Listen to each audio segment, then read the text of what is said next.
Good morning, everyone. Welcome to the Modern Market. It's our daily show from Monday to Friday at 7 a.m. Eastern Time, 12 p.m. BST. Every day of the week, we discuss all things to do with the modern market. That is the crypto market, the NFT market, and how to make some or a lot of money on the internet. I'm your host, Bchuk. I'm joined by my legendary co-hosts, Legendary and Bread. And we're going to get into everything to do with the NFT market, the crypto market, and the presidential coin market, because that is what is going on in what was a pretty wild weekend of events. But just before we get there, just a reminder, friends, that nothing that we say here is financial advice. This market is incredibly risky, so please do proceed with caution and exercise your own judgment. With that out of the way, Legendary, it is Monday. It is the 22nd of July. How are you doing? How are you feeling? GM doing quite well. Yeah, what a weekend. Had quite a lot of things happening. Very excited to get into today's show. And also 4 more days for me of being in Austria before it's off to the United States. I was going to ask you, how do you feel? You're breaking free.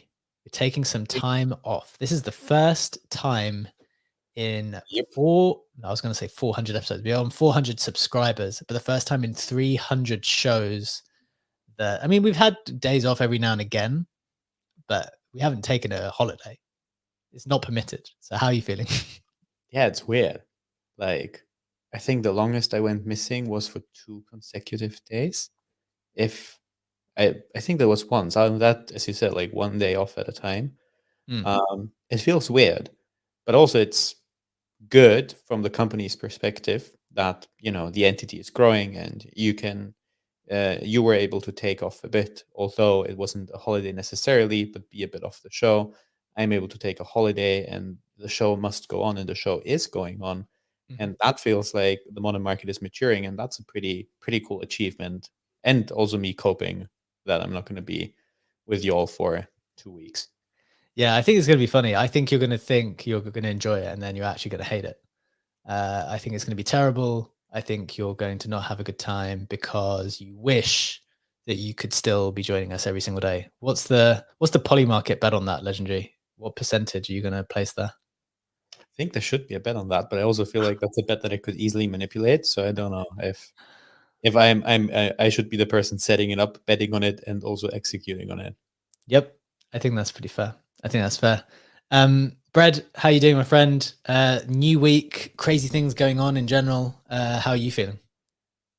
Oh, good. Honestly, I was a pretty chill weekend away from the screens. I paid attention to some stuff. I saw that Polymarket manipulation stuff. So I threw out that thread. It kind of blew up.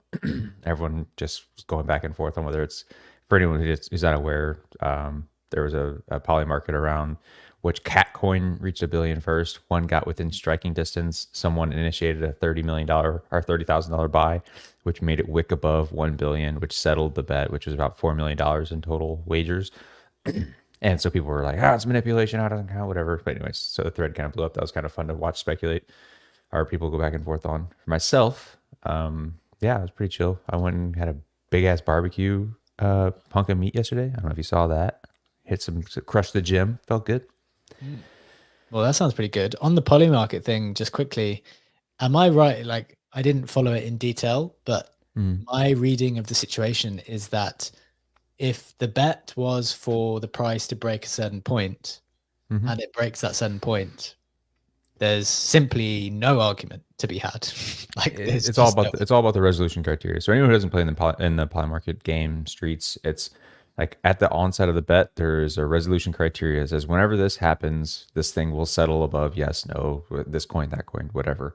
And for this particular bet, the criteria at the onset was just it's going to count the highest wick. It doesn't say like for a second, doesn't count say for like, it has to have close the 5-minute candle, close the 10-minute candle above or whatever. The thing was, if it wicks above, we're counting the highest wick on DeFi, Llama, and whatever. So that was the criteria. So I thought there's no real debate, but some people were like, it's manipulation. Like it has to be there for a little bit because obviously there's money on the line. People get butthurt, but it has been disputed on Polymarket, but the people disputed have lost. It was to be expected. Like it was a bet that I shared, and that I also shared exactly that thinking. If there's a 4 million bet on it, and you get close to 1 billion, of course someone's going to take a loss and do, if they've bet, say, 200K early on, and they now see, oh, all it takes is a 300K clip, and I'm going to lose 20, 30K in slippage, but I'm going to make 500K, 600K, whatever off that bet. Of course you're going to go for that. I'm going to do that. Yeah, and for the record, I don't think the guy actually, I looked at the guy's wallet who did the thing.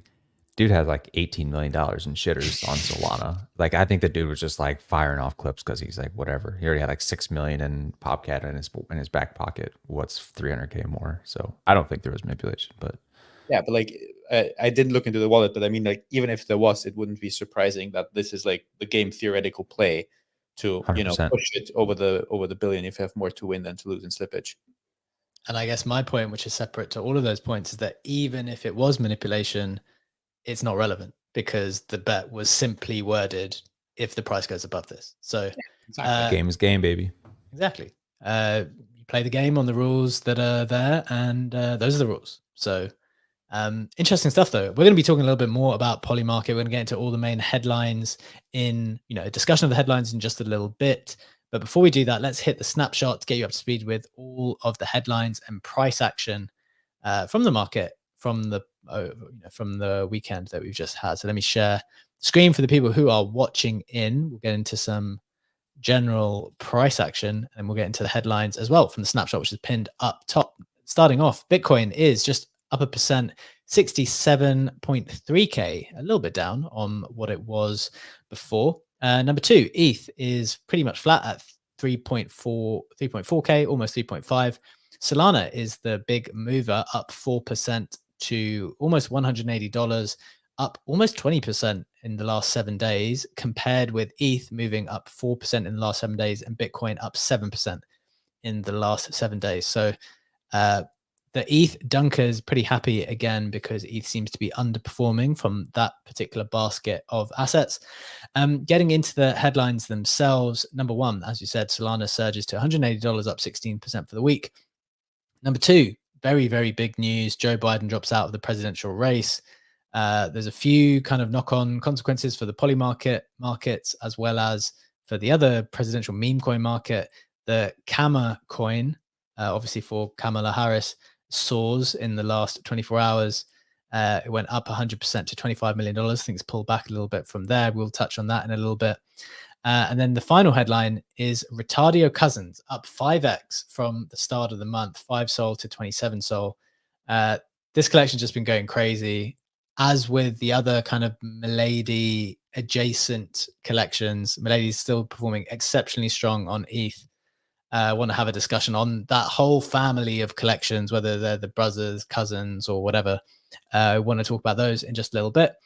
Some notable sales. Joe Peace Smoke Break sold for 55 ETH. We had some CryptoPunk Clown Eyes Blue selling for 26.9 ETH. Remember, another piece of news in the snapshot today is that there's another large seller of CryptoPunks a large holder of CryptoPunks who has begun to start listing a few. And that goes on the back of news last week where a very large holder starting to feed a few into the market around the floor price. So some good deals to be had there if you are interested. That is the price action. Those are the headlines. Legendary, before we get into a bigger discussion on the presidential stuff, as well as the other headlines, is anything catching your attention in the market before we get there? Yeah, absolutely. If we take a look at Mintify, our NFT marketplace and platform partner, generally speaking, the majors in terms of NFTs are pretty flat. Not a lot of movement happening there. However, there's one ecosystem with two collections that's standing out that had a major move down, and it is Loopify's Treeverse, where on the one hand, the timeless characters are down 40%, mainly because there's been two wallets dumping them, and they've been bought up around the 0.1-ish, 0.11-ish price point, with another wallet actually dumping significantly under 0.1 ETH, dumping at 0.07 ETH. Wow. So basically now the floor is at 0.1 ETH, and last week, same floor was up to 0.18. And in a very similar vein, the other collection in that ecosystem, which are the plots, the Treeverse plots, are down a bit, just 10%, not the 40% that we've seen, and now sitting at a 29 ETH floor, although that is a very thin floor because it's straight after this one listed at 0.29 moves on to 0.34. There hasn't been any negative news around Treeverse, quite the opposite actually. Loopify announced that the next playtest, I think it's still in alpha, will be open for everyone who wants to participate, but it certainly seems like a couple wallets, couple big holders wanted to get rid of their assets, and the same wallet that also dumped some of the timeless characters has also dumped a lot of Treeverse plots, some of them going even as low as 0.11, 0.12 ETH.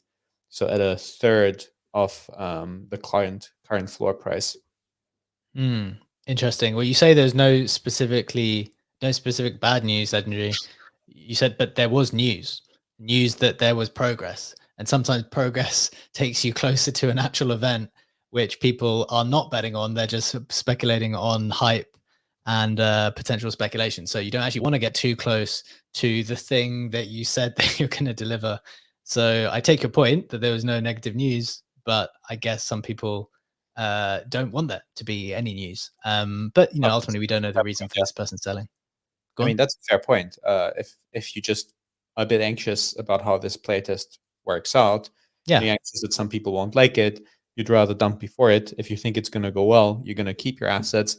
But also once more speaks to the point, and it reminds me of the Pixelmon situation where we had this one holder dumping massively, that it does still pay off to have a couple collections and have like ultra low bids on them. And even if they hit only once a year, it's still a nice W that you can do. Comes at the cost, however, that this ETH is then not really productive, not farming anything, not getting you any return, but can be a nice speculation. Yeah, I think that's fair. That's a reasonable point. And also the thing that stands out to me is the importance to keep your larger holders happy. Like on some level, that floor price can be determined by well, it's as strong as your weakest holders to some degree, but you can just get completely wrecked by some group of individuals or one or two individuals deciding that they're completely out. So we'll monitor that, see how it goes. Interesting to see how the game stuff actually turns out from Loopify, because Treeverse has obviously been in development for a very, very long time now. So I think people will be keen to see how that plays out. Brad, what is going on from your perspective? Anything that's catching your attention in the market before we get into the discussion topic for today and the main headlines? Nothing in particular. I'm actually kind of just looking through the market now to see where activity is and whatever, which, by the way, if anyone doesn't use Artemis Terminal, it's really amazing at visualizing a lot of this data. Yeah, I mean, Hyperliquid has just continuously come up for me, either in chats, on podcasts, whatever, as not only it's a place for doing derivatives trading. I'm not a big trader, but like it's one of the bigger airdrops that come, and just like I just going through some of the data, and like, yeah, it's fucking crushing the total trading volume. Like it's actually 25% higher than all of Jupiter. So like Jupiter catches a lot of attention as being the thing that everyone's going crazy on, but this thing is crushing right now relative to that. So I don't know, but I've heard it because not only because it's an airdrop coming, but also because it's a really great product. A lot of people that I saw talking about it, like, I honestly just like it. I like using the thing. So it makes me wonder if it's maybe something that I want to try to get a little bit of exposure to. Other than that, I've been in the Polymarket streets. I like doing the prediction market stuff, just kind of scoping through stuff. I'm going to make some money on the Solana fees versus Ethereum fees. And in doing so, I started going through my portfolio and seeing like how I can reallocate some stuff. And I found like MF for coin, a bunch of other stuff that's kind of like popped up over the last 3 months. Like, do I just sell out of this thing? And there's a lot of stuff, and I don't know if it's specific assets or if it's whatever, but lots of seems like it's bouncing a little bit. Friend seems like it may have actually hit a little bit of a bottom.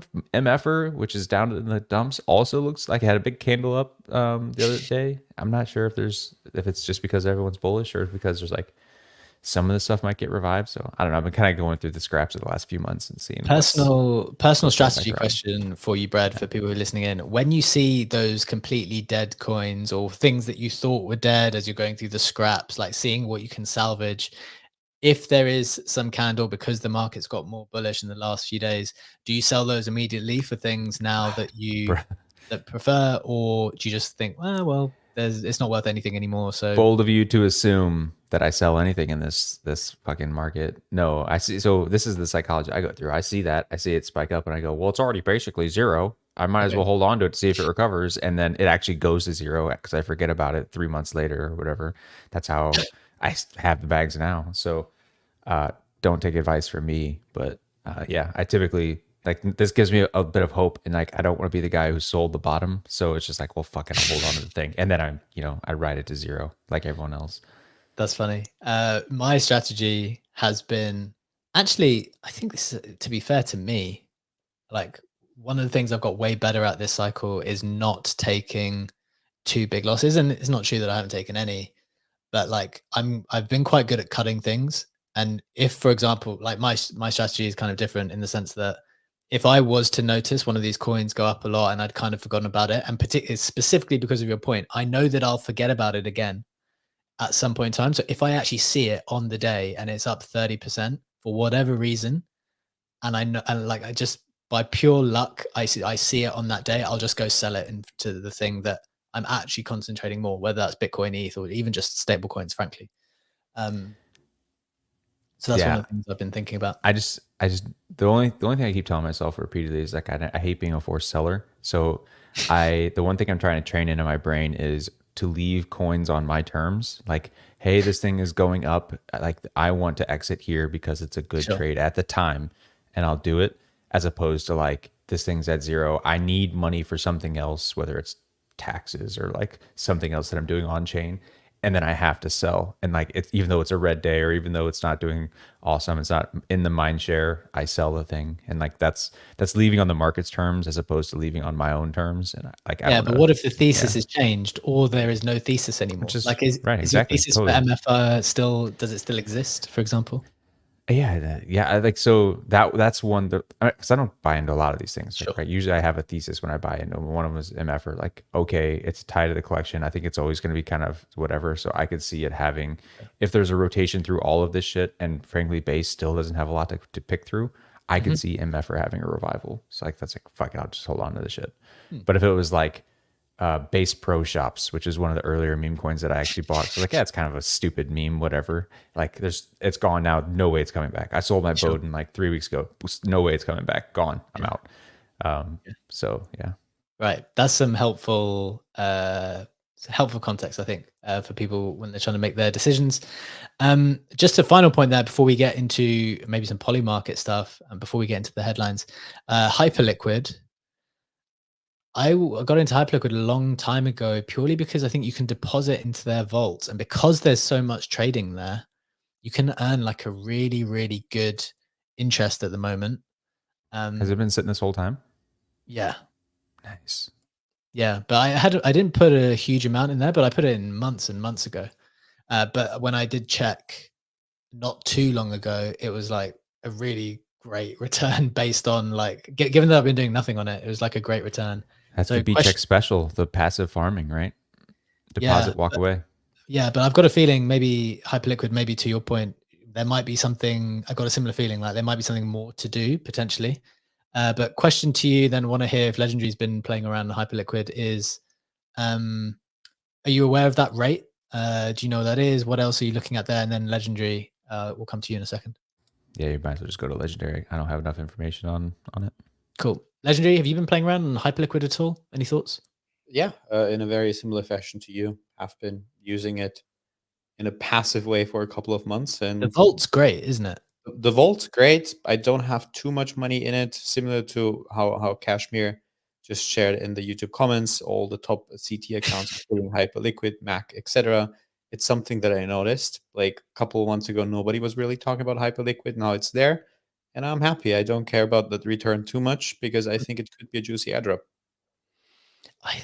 There's something going on with the airdrop though. I need to do more investigation. I thought that they did the airdrop and then I don't know. They announced like a season 2, I think, at one point. Okay. Like already. Yeah, they're like, yeah. Yeah, people need to know like the full details. I'm pretty sure there was an airdrop, and when I checked, I didn't get anything because maybe I was too passive.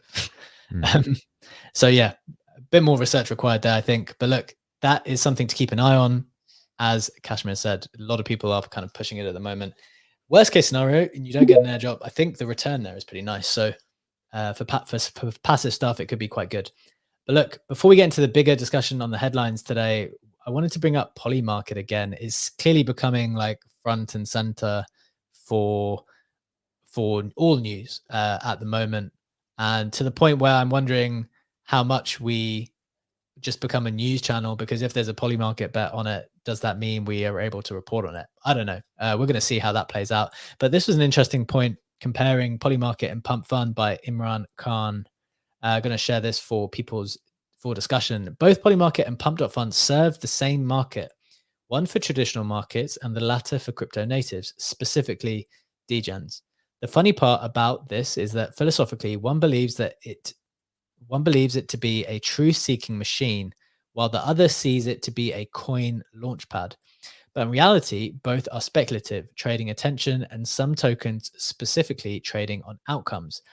Bowden Tremp in reality worked as designed, similar to Polymarket. One is trading via spot, while Polymarket is a binary option. Both winners and losers. Legendary, what do you think about this comparison between Polymarket and Pump.Fund? Is it like two sides of the same coin? Are they sufficiently different? How are you viewing these two platforms at the moment? Like I understand where Imran is trying to come from, but I think they're very, very, very different. And I think that Stats has made the excellent point in one of his posts, saying that basically you're not betting on the event with the meme coin, you're betting on the attention, on the traction that something gets in the lead up to the event. And actually on Polymarket, you bet on the event. You bet on, is Trump going to win the election? You bet on a specific, what movie will have the strongest start in 2024, which also seems to be a 500K bet right now. So like, you don't bet on the attention that a specific topic can get, you bet on its outcome.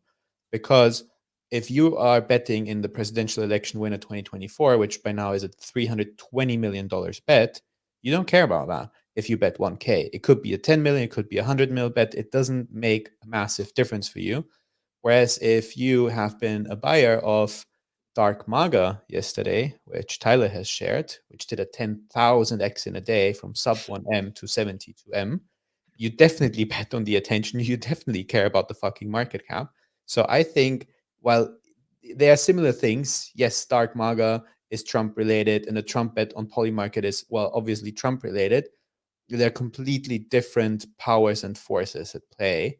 And I don't think that they are basically different sides of the same coin. Interesting. Brad, what's your take? So I would argue there is an attention component to the Polymarket stuff, obviously, because you don't have to wait for the resolution, right? If you think something's going to garner attention, the percentage might swing up to and through an event. So I've been listening to a lot about this stuff, and I think Pump.Fund is almost like a decentralized, like hot, like trending topics thing, right? Like, so you think about social media and how things start bleeding up to the surface, right? You have your trending words, trending hashtags on Twitter. It's almost like a user and financially funded like trending list of things, right? Like how the market is, like whenever something breaks, that's what it hits there. All those tickers come up and whatever. So I agree with Legendary broadly that, like, yeah, it's they're very different, right? One, you can have losers on both sides on the coins. You always have a winner on one side on the market. Yeah, but I really like it. I think I still think there's a unique product to be built around here, like on the SocialFi side, which is kind of where I've been trying to like put my head the last few weeks. Yeah, and it's something like that. So lists versus outcomes, yeah. Okay. Interesting. So I guess maybe the big conclusion is with Pump.Fund, you can be this was my issue with it. You can be a loser even if you're right. Like, Yes. it's not clear what being right means in Pump.Fund. Like, all it means is that you are right on the attention side, and if there's any type of event that you are working towards, or there's any type of event which the coin's performance is dependent upon, when that event comes around or when that event finishes, you're wrecked. Either way, like whether it is good for you, whether it is bad for you, it's not obvious what good actually means. And interestingly, we were talking before at the top of the show, or maybe this was even before the show. Now that there are people disputing whether or not PopCat went over $1 billion or not.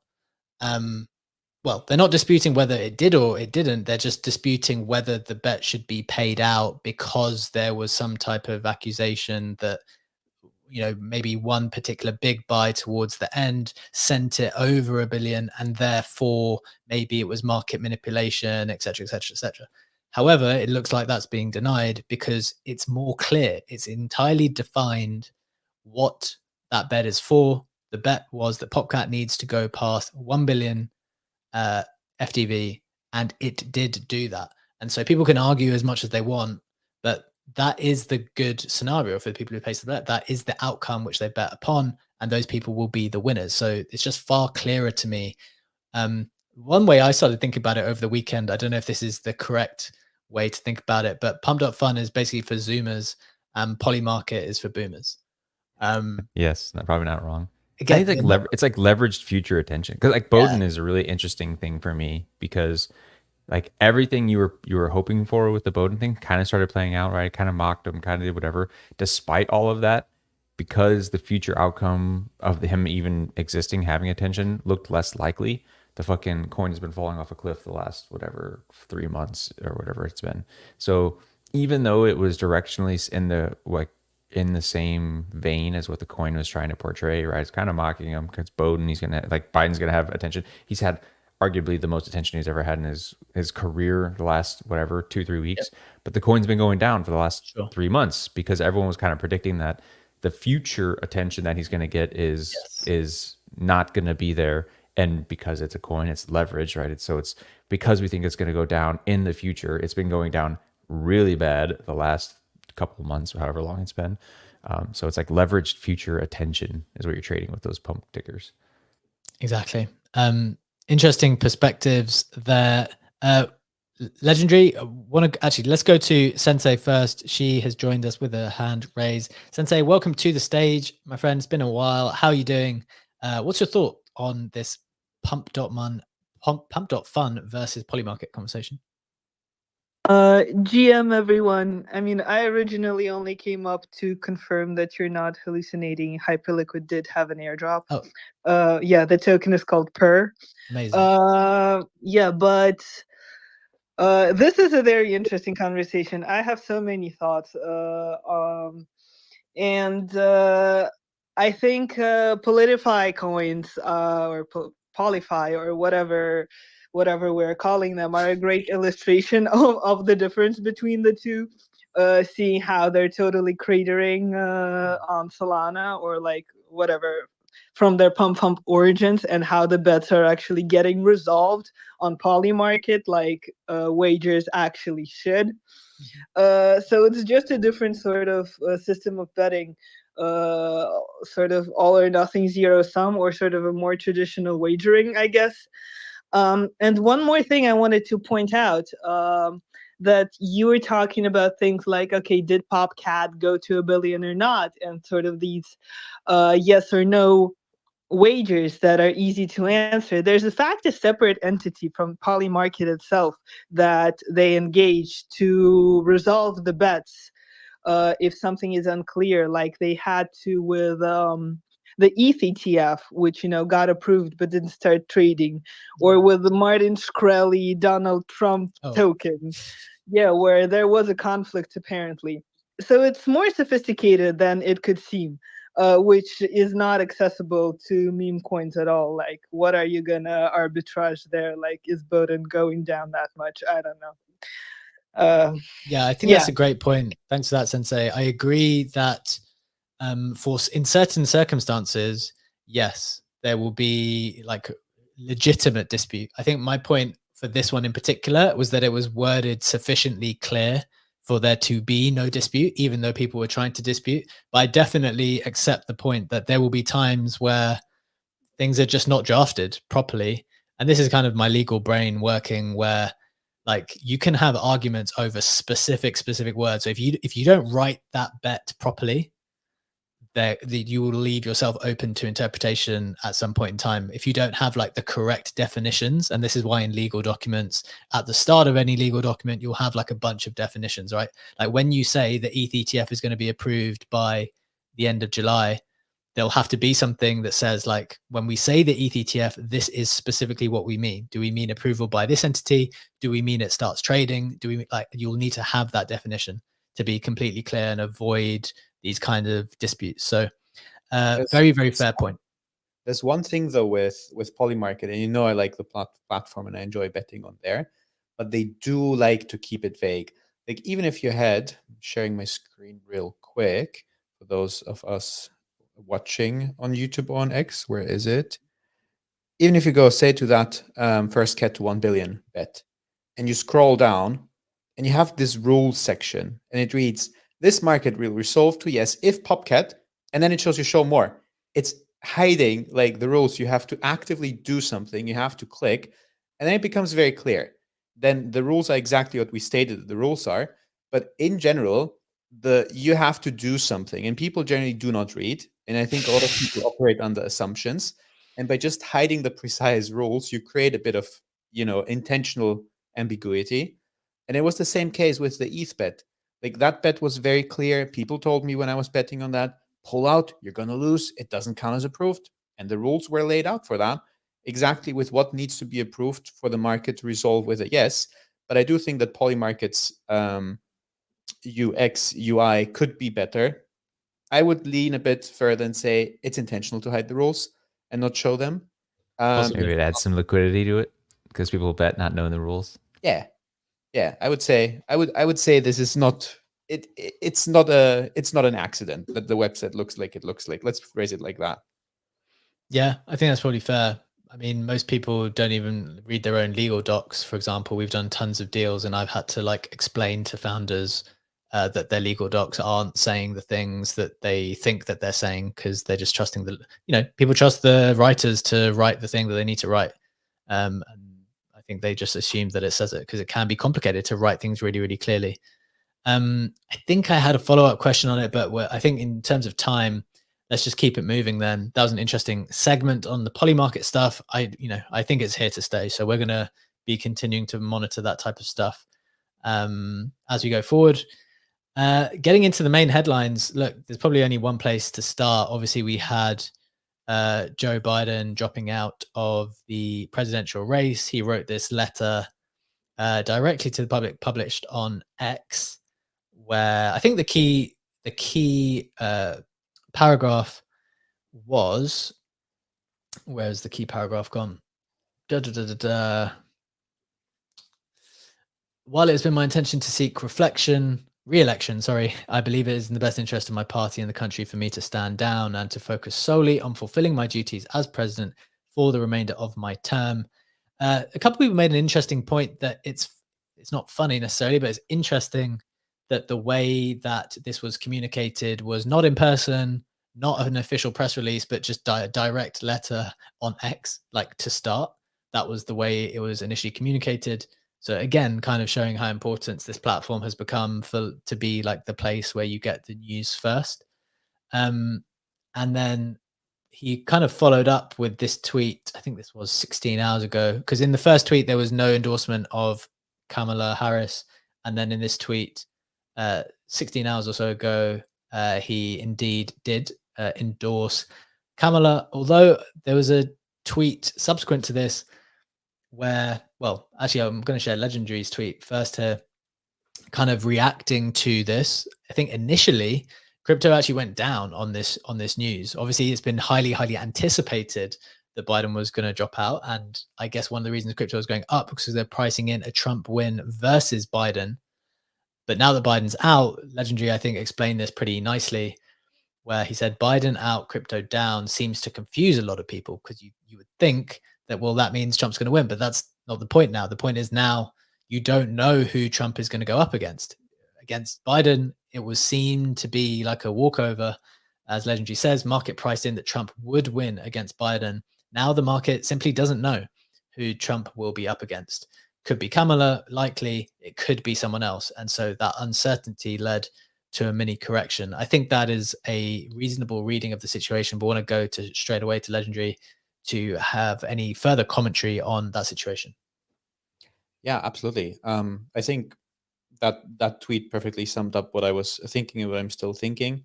I think clarity will help to know who Trump will be up against from the crypto market's perspective. I know there's a lot of betting going on that, and it obviously is leaning very strongly Kamala Harris, which also has the implication that there is the donation money, and that money was raised, the campaign money was raised for the Biden Harris ticket. And obviously, there's separate donation channels and campaigns. But if the candidate would be someone else, that would be difficult to transfer all of that money. So obviously, there's a bit more complexity going on with that. What I also found remarkable is that Dem donations shot up massively after Biden dropped out, like to a historical record, I almost think, and mostly small donations. But from abstracting away from the political perspective and going more into the crypto perspective, the key things for me will be, what is Trump going to do at BTC in Nashville? Who will ultimately be confirmed as the candidate, even if we are all thinking, or on Polymarket 80% thinking that it's going to be Harris. And once those things are confirmed, then basically revisit the current state of the market on the election side of things, see Trump's odds, see the other candidates' odds, see the states as well as the swing states. And that is something that is definitely data that not only I as a person looking at, but the market is also viewing holistically. And in a way, it's similar to the conversation that we kind of started off the show with Loopify and the timeless characters dumping, because something is happening and we don't know, is this playtest going to be good? Is it going to be bad? And similarly here, something is happening. Biden is dropping out. Someone is going to replace him. Is this going to be good for Trump, or is it going to be bad for him? Obviously, always talking from the crypto perspective. So basically, the thinking behind those two events, dumping your timeless characters in Treeverse, or selling off ETH and BTC when you have just a bit more uncertainty and you assume something is a given and the situation has changed, is nothing that I find surprising. Interesting perspectives. Brett, I want to go to you straight away, and then Sensei's got her hand raised again. Want to throw to her in just a second. First, main question here, Brett. What's your thoughts on the kind of events over the weekend, and as they relate to crypto? And are there any circumstances or outcomes which you think people are not thinking about yet? Like, obviously, this has been like a pretty crazy set of events, and like one thing leading to another, and I don't know if anyone would be able to have predicted this stuff. Is there anything that you think is being underappreciated or under considered at the moment? No secrets. The alpha I have from listening to a bunch of podcasts, and my sources are now, I think Charles Hoskinson was the guest on Steady Lads. Then I actually listened to a little bit of NPR. Basically, everyone is saying it's some inside baseball. It's like Kamala. Like, Kamala's the one. So if you guys want to make a little bit of money, I think it's like 25% or 20-ish% you can make on a Polymarket if you bet just her getting. That's for campaign finance reasons, and also just like next logical thing, right? That's actually just a quick point. Again, we don't know any of this stuff for sure, just as a disclosure. But if Legendary is saying that the donations are super, super high, there would be some like real difficulty or on the technicalities if people are donating to particular names on the ticket and then it's not that person. Like, I don't know what you can do with those funds. Like, someone would need to look into that, but I don't know if you could just transport them over to the other person who it becomes the candidate. you Like, can't. if the funds So are there and if they're flowing in aggressively for this particular ticket, then isn't that like one of the main things that people need? Yeah. So yeah, that's You interesting. can't transfer them from one candidate to another. What you can do is you can transfer them to the DNC, to the Democratic National Committee, and that then gets to spend the funds, but they decide how they spend the funds. And that could be very different from how you, as the presidential candidate, would decide how you spend the funds in your campaign.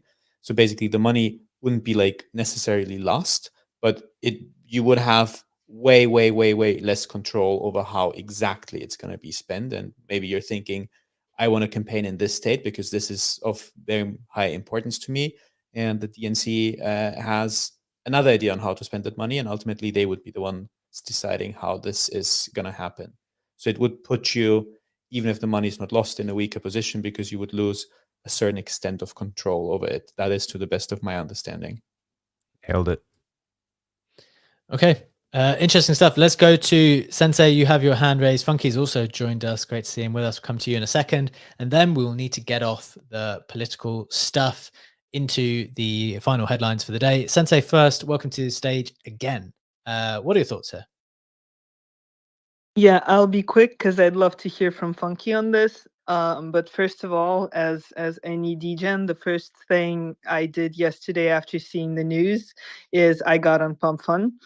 And that was before the Kamala tweet, and a Kamala themed token was already king of the hill. So I think she's kind of the consensus. And I don't see why anyone would ruin their reputation by going against her at this point. There are, like, I'm sure, many good candidates. But another thing I wanted to add is I think she's more pro crypto than the rest of than Joe Biden is. I think she has advisors around her that are warmer to crypto than whoever was around Joe Biden. So that's We call them the cabal, Sensei. So then the rest of the cabal. The cabal. Amazing. I like that. Interesting.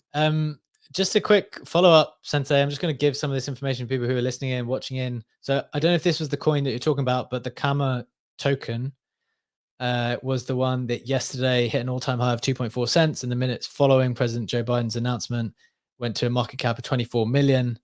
Kama is now nearly 4 times as large as the Biden-inspired coin Boden. Once the kingmaker crypto, so-called Politify, Boden fell by nearly 50% following Biden's announcement. I felt so confident with Boden like 3 months ago. I was like, dude, lock this in for the next 6 months. Well, the thing is, you were correct. You were correct, but maybe just the time frame was off, right? Like outstandingly correct for a bit, and then, as we said with these things, it's all about future anticipation. So that's I wonder if there's like an inverse correlation between amount of tokens launched and likelihood of it succeeding, right? Because like Boden, there wasn't a lot of Biden derivatives, right? Like there was 1 or 2, but it wasn't enough. And maybe that's just indicative of the amount of attention it actually garnered. Whereas Trump had Trump and DJT and like 50,000 of these fucking coins, and they kept spinning up. I guess because attention was so high with Trump that it could absorb that much liquidity to span that many coins. And he's now survived and grown and done whatever. But like, I don't know, stupid anecdotal thing. Yeah, it's interesting to observe. Look, let's get to Funky. Your hand is raised. Welcome to the stage, my friend. Good to see you with us. What's your final take on this topic for us with the presidential dropout and the situation as it relates to crypto? GM. Well, K Sensei basically already stole my thunder. That's the point I want to make, is that everything I've read is that Kamala, Buttigieg, all the other people are very much pro crypto. We've seen sort of the pushback that happened with SAB 121, with FIT 21, going through, and Democrats breaking ranks. Apparently, Harris does not like Warren at all, as a senator. So it could be an opportunity for them to distance themselves from Warren and the Gensler regime and just try to put that pro crypto face on it, knowing it's going to be a big important issue moving forward with the election. Interesting. That is good information. Obviously, we're not sure about any of this stuff, but just trying to figure it all out in real time. A lot of moving pieces. We're going to keep covering it as it relates to crypto specifically over the next few weeks and months. So hope that was a helpful conversation on it. I was trying to lead people towards a conversation on speculating on unconsidered outcomes. Maybe I'm going to have to write a tweet on it because I've got some pretty crazy thoughts on my side, but we don't have time for it now. Look, let's get into the Web3 roundup from the snapshot, which is pinned up top to get you up to speed with everything else that's happened in space in the last 24 hours, 48 hours, and then let's hit the final headline. So number 1, Trump is reportedly considering BlackRock's Larry Fink as Treasury Secretary. Could it get any better? I don't actually know if Fink can do that job while he's CEO of BlackRock at the same time. I don't know. I think he's doing a reasonable job of pumping our bags in the position that he's currently in. So don't want to distract him too much. Number 2, Boya Chinese gaming company reveals plan to buy $100 million of Bitcoin. It sounds pretty significant. Next, ApeCoin DAO considers proposal to launch an ape-themed hotel in Bangkok. There's been a lot more energy around ApeCoin DAO recently, like a lot of more activity. I think there's a bit more of a movement to try to get things either corrected or moving in the right direction. Definitely noticed that recently. And finally, Catcoins moving with Cat up 54% to $22 million. CWIF up 41% to 36 million. And Mew up 33% to 630 million. The Cat basket of coins is up against the dog coins, I think. I don't know if this is a real basket of coins we need to be monitoring more thoughtfully. And a couple of other pieces of news. Elon Musk and Mark Andreessen changed PFP to blue laser eyes. And finally, as I mentioned before, another top CryptoPunk holder begins selling. Only sold 5 punks ever and none in the last 2 years. So Punks OTC said, we've begun seeing another top 10 holder listing several punks for sale. They've only sold 5 punks up. Sorry. They've only sold 5 punks ever and none in over 2 years. My voice is going for some reason. Legendary, can you take one of the next headlines? We need you to scroll down to save us. Legendary, can you take one of the next headlines? You're on mute.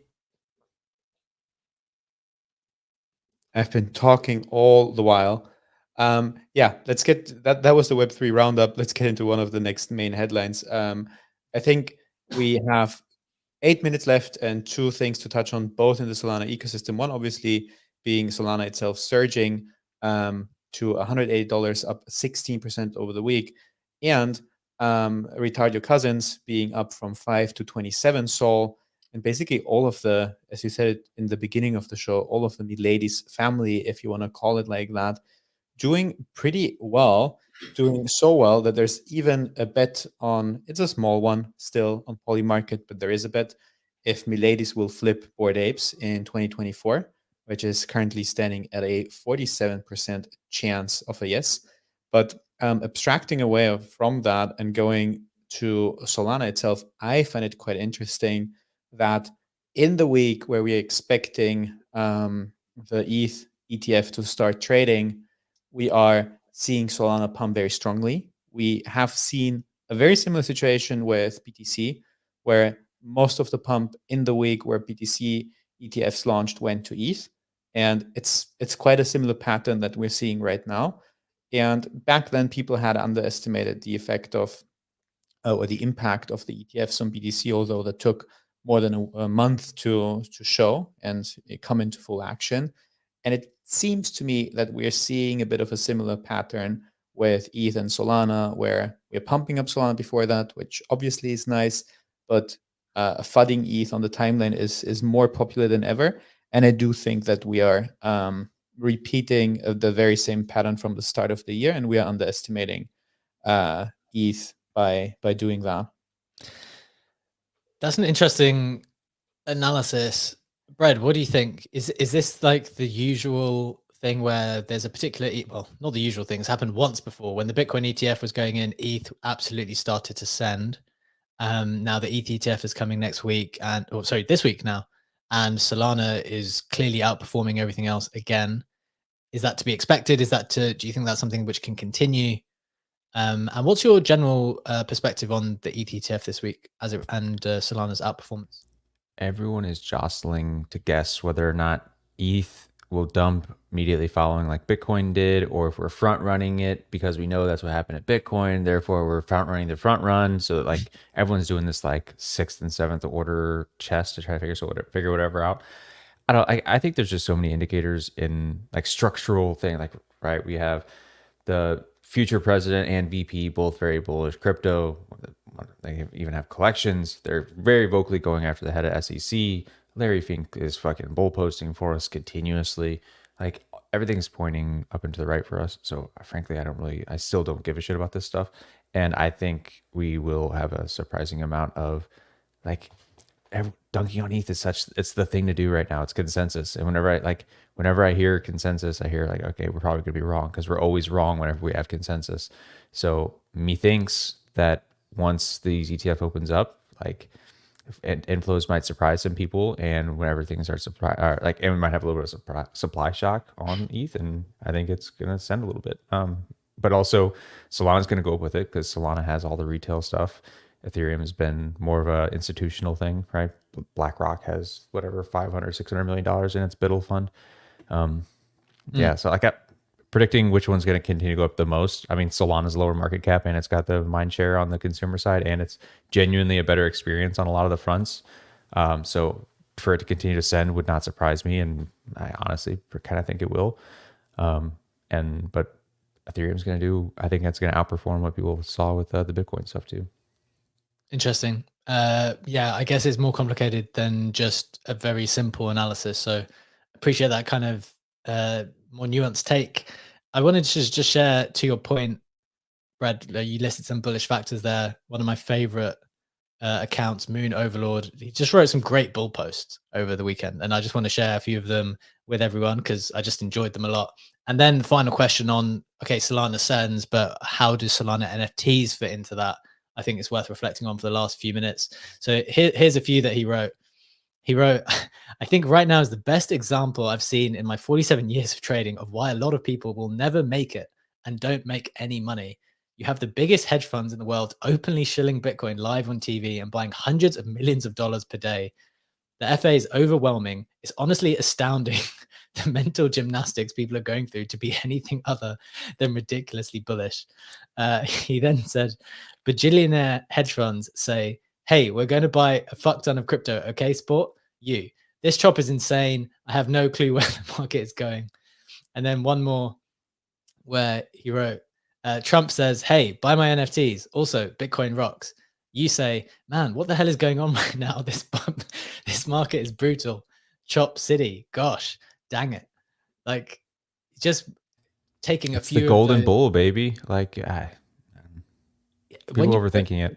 When you put some of those things together, though, right, it really is crazy. Like the potential future president is saying Bitcoin rocks. He's got an NFT collection. So I'm launching another one. Yeah. And even if he doesn't understand what's going on, he's still just like, he's receptive to it and realizes like it is the hallmark of innovation at this point in time. And he wants to be bullish. And he wants to, and like, yeah, then we just talk about like the US economy potentially being able to proliferate US dollars through stable coins. Like if you can be the money of the internet, my God. Crazy.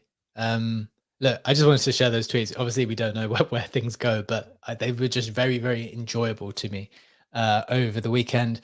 Final question before we close out. We've only got a couple minutes left, so we will end on time as usual. But we think, Solana's moved up aggressively in the last few days. 125, I think, at one point last week, up to 180 now. Huge moves. And then on the NFT side, Solana NFTs have been sleeping for a very long time, to be honest. But obviously this collection in the Milady family, Retardio Cousins has completely sent. I think it went from about 5 SOL to 25 SOL in the last month. Legendary, 2 questions for you. One, the Milady family, are we like, what's the thought here for these types of NFTs as we progress into what we consider to be a more bullish environment? Can they withstand like aggressive increase in price of crypto and maintain their prices in their underlying currencies? And then second question, well, actually that is the second question. Can they maintain their prices or go up as their crypto, as the underlying price of the token goes up?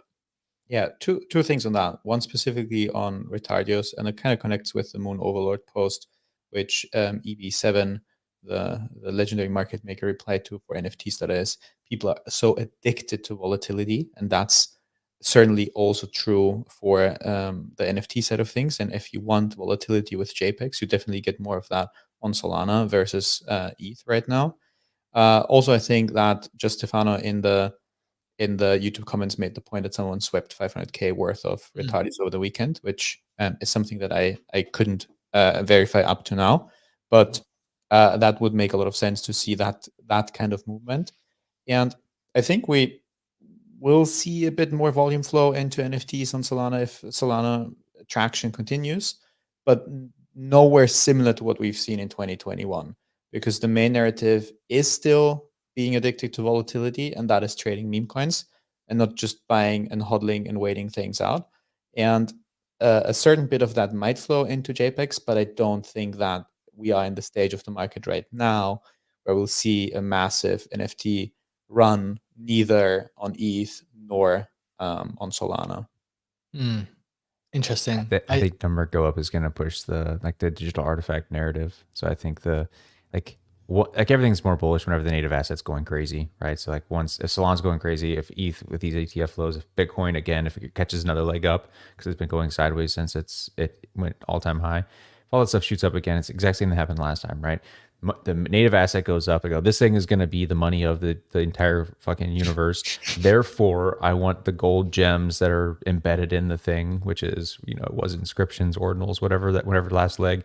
Those have bled out for the last few months. But again, number go up makes you think, oh my God, like I want to have the thing that is going to be embedded in this thing for the rest of time. And that's the narrative. So I think we'll see that kind of stuff pop back up. And then obviously you have the pudgy kind of style, like successful businesses on top, but yeah, few and far between.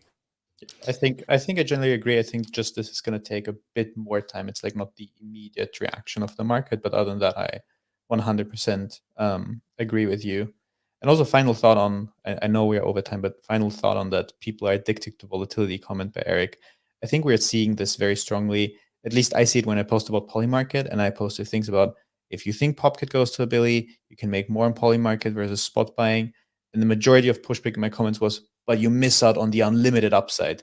Like nobody wants 30% in 3 days. Everyone wants unlimited upside, the next 100, 1,000, 10,000x even with Dark Maga. Yeah, that's why because people are addicted to unlimited upside. That's why if you do have a proportion of your capital which has done quite well, like sticking it in the hyperliquid vault is quite good, right? Because I think they're using those funds to lend out to the people who want to use leverage and trading, and the trading's going crazy, and therefore you can earn a pretty decent return just by sitting, if you are able to say no to the unlimited upside, which you may not be able to do. You basically, if we do the two pills like Neo, it's like you can have meme coins and like unlimited upside, or you can have either like stables or Polymarket and sleep. Like you can only choose one of those two things. Yeah, I think that is the way it goes. Or you need to alternate between the two. You can't have both at the same time though. Look, that is a very interesting conversation. We're going to keep touching on all of these things and more. We're covering a lot of different types of stuff. We're talking about the betting markets, the political stuff, the NFT market, the crypto market. So we hope you enjoyed it. Remember, we do this every single day, Monday to Friday, 7 a.m. Eastern time, 12 p.m. BST, every day of the week. We're live on X. We're live on YouTube. On YouTube, we just passed 400 subscribers. We appreciate every single one of you. If you haven't subscribed, like the video, please do. It always helps with the algorithm stuff. We're also on Spotify and Apple Podcasts if you prefer to consume your media in that way, or if you need to download it before you're on a flight and need to be able to watch it that way. So that's the end of the show, guys. We appreciate you. We hope you will be back with us tomorrow. Thank you to my co-hosts, Legendary and Bread. Thank you to our contributors, Tiro, Funky, Sensei, up top with us on stage. And have a wonderful day. We will see you tomorrow. Bye-bye.